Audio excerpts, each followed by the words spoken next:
dia vai ser um caso diferente. E aí Deus se alegra tanto do pedido dele, que falou, olha, além da sabedoria, eu vou te dar riqueza, eu vou te dar honra, eu vou te dar isso, eu vou te dar aquilo. E aí ele conduz o povo. Não, eu entendo isso. Eu também, uma coisa que me chamou muita atenção, quando Eliseu pede, quando Elias pergunta para Eliseu o que ele quer, a parte dele, ele diz a porção dobrada, em tudo que Eliseu já tinha visto que Deus fazia através de Elias, ele ainda pediu o dobro. Eu falei, rapaz, esse moleque é abusado, ele é meio jovem, ele é abusado, ele pediu o dobro da porção. Meu Deus!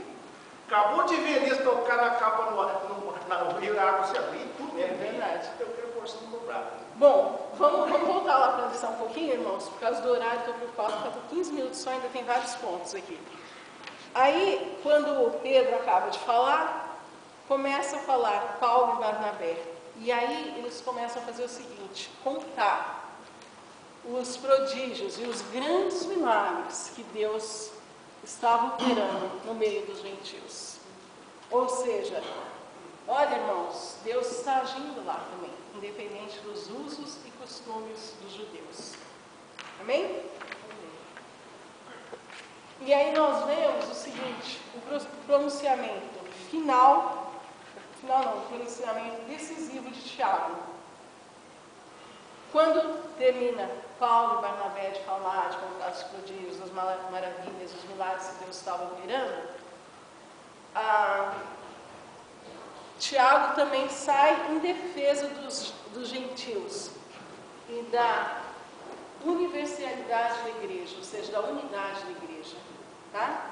E aí ele fala o seguinte, olha, não vamos destruir, perturbar, incomodar a fé dos nossos irmãos gentios, porque eles têm outra cultura diferente da nossa, outros costumes, outros hábitos, tá?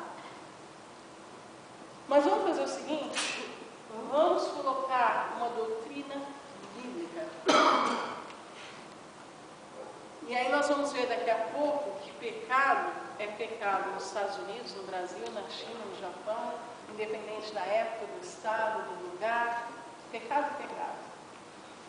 Agora, os usos e costumes vai mudar, como nós acabamos de ver, de acordo com o povo, de uma época, de uma cultura, de uma série de coisas, tá?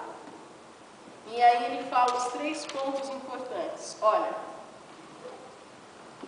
é importante que vocês não tenham a contaminação dos ídolos, tá? Que vocês não pratiquem relações sexuais ilícitas e que não comam de carne sufocadas e do sangue dos animais nas comidas.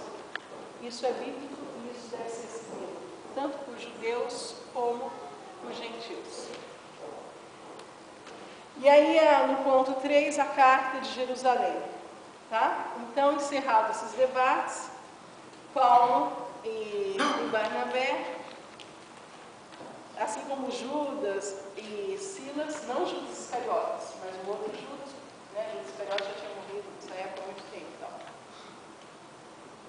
Então. Envia uma carta para as igrejas da Cilícia, de Antioquia e da Síria, falando tudo aquilo que tinha sido resolvido nesse concílio, que é uma reunião, um conselho, um debate, tá? E aí eles põem no ponto 1 o seguinte, nós somos salvos pela graça, pelo favor não merecido, mas pela misericórdia de Deus. Em outras palavras, não é os usos e costumes que vai nos salvar. Fala da comida sacrificada aos ídolos, tá? E aí aqui fala o seguinte, nós não podemos, irmãos, participar de coisas que muitas vezes fazem parte do nosso folclore. No caso de nós, somos brasileiros, por exemplo, balas de Cosme e Damião, porque aquilo é sacrificado aos ídolos. Festa junina. Festas juninas, carnaval. Ah, mas faz parte da nossa cultura, isso não tem nada a ver, algumas pessoas falam. Tem sim. Mas Manaus tem o boi bumbá, parece. Boi bumbá, ou depende da região, cada região tem alguma coisa. Por quê? O que nós temos que entender é o seguinte, ainda que a pessoa que esteja promovendo ou fazendo, muitas vezes a pessoa, eu me lembro quando eu era criança no Brasil, às vezes eu via, eu tinha uma senhora que ela dirigia uma Kombi escolar, e era uma senhora super boazinha, super meia, mas ela tinha aquele negócio de dar bala de Cosme e Damião. Eu acredito, lógico que a gente não está dentro do coração de ninguém, mas que a mulher não fazia isso por mal. Mas o problema é que essas coisas são sacrificadas aos ídolos. Existe por detrás do trono, existe um mundo espiritual envolvendo algumas coisas. E quando nós participamos disso, nós pegamos a contaminação dessas coisas. E é por isso que nós não podemos participar. Quando era menino, lembro que lá na nossa região havia uma festa todos os anos, que faziam a festa dos navegantes, que era de uma santa lá chamada Nossa Senhora dos Navegantes. E aí eles faziam um programa de baile muito grande e havia muita churrasco, comida, essas coisas assim, lá numa cidadezinha que a gente tinha lá. E aí um dia meus irmãos queriam ir, e meu pai disse, você não pode ir lá. Eles eram meio jovens, né? Adolescente jovem. Você não pode ir lá, por quê? Lá é uma festa, lá vai ter comida, velho. Daí ele explicou para eles, lá não pode, porque tudo que é feito lá é sacrificado àquela santa. E aí então precisam ir lá comer coisa sacrificada a ídolos. Aí eu nunca mais saiu da minha, eu era menino, eu não era bem pequeno. Me lembro bem a explicação que ele deu. Não pode, porque isso aí é tudo sacrificado aos ídolos, e isso vai trazer contaminação e problemas para a nossa família. E aí eles respeitaram. Eu também tive um ensinamento desse. Um dia, a minha mãe sempre mandava um de nós fazer alguma tarefa de manhã cedo. E nessa semana a minha tarefa era ir na padaria comprar pão. Cheguei lá na padaria, tinha costume de ir todos os dias. Aí cheguei lá na padaria, tinha um monte de gente. Aí eu fui comprar pão, a mulher da padaria me deu os pão. Eu fui pagar, ela falou assim, não, hoje nós não estamos cobrando não, pode levar. Aí eu falei, não está cobrando? Ela falou, hoje é dia de Santo Rei. Aí estava lá a festa de Santo Rei dentro da padaria. Aí eu peguei, fui para casa e entreguei o dinheiro para minha mãe, todo feliz, né? Aí minha mãe falou, por que ela falou, não, hoje não. Hoje o pão é de graça. Hoje o pão é de graça. Ela falou, mas por quê? Eu falei, a mulher da padaria falou que hoje é dia de Santo Rei.